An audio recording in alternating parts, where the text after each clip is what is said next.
Bonjour à toutes et à tous et bienvenue sur Grand Lille TV en cette matinée du vendredi 2 décembre. Il est tout juste 7 h. Voici les titres de cette édition. On commencera par évoquer la journée mondiale du sida qui avait lieu hier. David Douillet, ministre des Sports, était de passage hier dans la métropole lilloise. Et puis un mot concernant le LOSC en fin d'édition.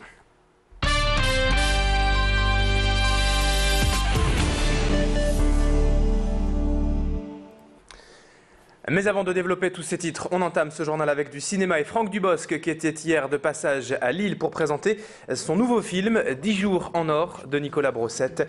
Un road movie à travers la France pour l'acteur, entouré ici de galeries et de personnages attachants. Franck Dubosc joue un commercial itinérant débordé et qui va se retrouver du jour au lendemain avec un enfant de 6 ans sur les bras, un retraité fantasque et une jeune femme paumée. Bref, tous les ingrédients pour passer 10 jours en or et à réaliser une comédie dramatique efficace.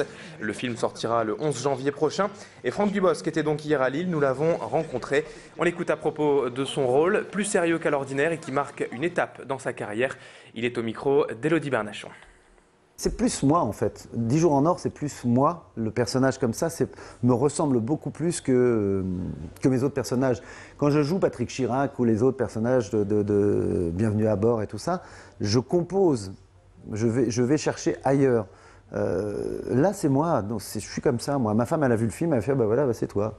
Je suis pas d'un naturel spécialement blagueur ou non, je suis un homme, j'ai 48 ans. Voilà. La seule différence, c'est que je mets pas la cravate, moi. Je vous le disais, en titre de cette édition, c'était hier la journée mondiale de lutte contre le sida. Et à cette occasion, bien sûr, de nombreuses actions ont eu lieu partout dans la région. Et parmi tout cela, nous avons choisi de nous rendre au centre de dépistage de Lille, rue de Valmy, qui propose des tests anonymes et gratuits. Chaque année, le centre reçoit près de 12 000 personnes en entretien médical et effectue plus de 6 000 tests. Après l'entretien d'évaluation des risques encourus, le médecin choisit ou non de pratiquer un test de dépistage et le résultat est connu alors sous 48 heures et reste totalement anonyme.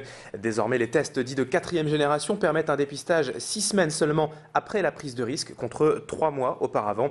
L'infirmier Patrick Drapier, qui travaille depuis près de 15 ans dans ce centre de dépistage, constate depuis plusieurs années une augmentation des personnes qui se font dépister. On l'écoute au micro de Macha Grunessen.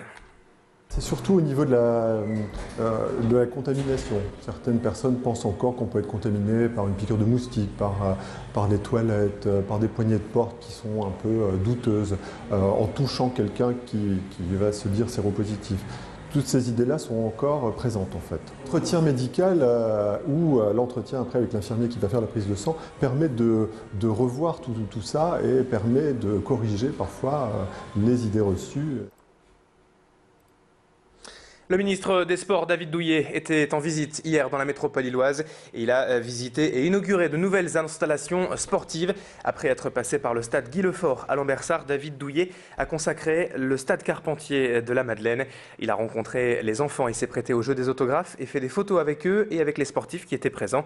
Le ministre des Sports a ensuite marché sur la nouvelle pelouse de ce terrain et coupé le traditionnel ruban et dévoilé la plaque, comme vous l'avez vu. Il est ensuite parti à M pour également inaugurer les locaux et les cours de tennis rénovés de la commune. C'est Élodie Bernachon qui a suivi David Douillet lors de sa visite hier dans la métropole lilloise.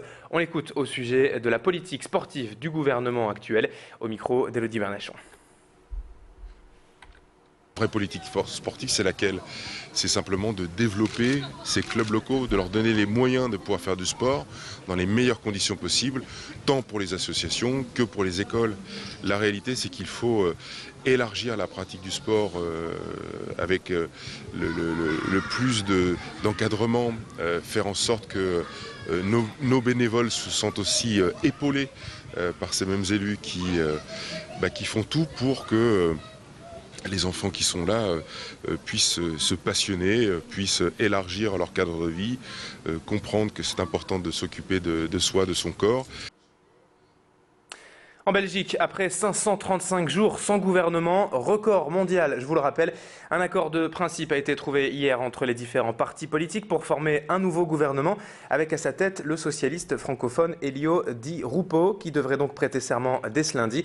Pour autant, les Belges restent pessimistes et attendent de voir la suite des événements pour se réjouir. Après un an et demi de la plus grande crise politique de son histoire, la Belgique doit maintenant se relever et il reste des tensions aujourd'hui encore entre Wallons et Flamands. Tanguy Lécluse est donc allé hier à Tournai sur le marché pour prendre la température et le sentiment des Belges à ce sujet. Je crois que ça va nous amener des nouvelles taxes. Avec Di Rupo, on dit que c'est quelqu'un qui vient de bas, donc il faut espérer qu'il saura faire quelque chose pour la classe ouvrière. La Belgique, un tout petit pays comme ça, avec autant de ministres, je trouve ça tout à fait intolérable. Et alors ce que je trouve aussi tout à fait intolérable, c'est que nous autres, petits, on doit payer les bêtises des gros. 500 jours après, on n'a toujours rien fait. Et puis tout d'un coup, en l'espace de 15 jours, ils vont former un gouvernement. Et on fait le gouvernement avec les mêmes cons. Allez, comme promis en titre, on termine ce journal avec du sport et du football puisque le LOSC se déplace demain soir en Corse pour y défier Ajaccio pour la 16e journée de Ligue 1. Ajaccio, dernier du classement actuel.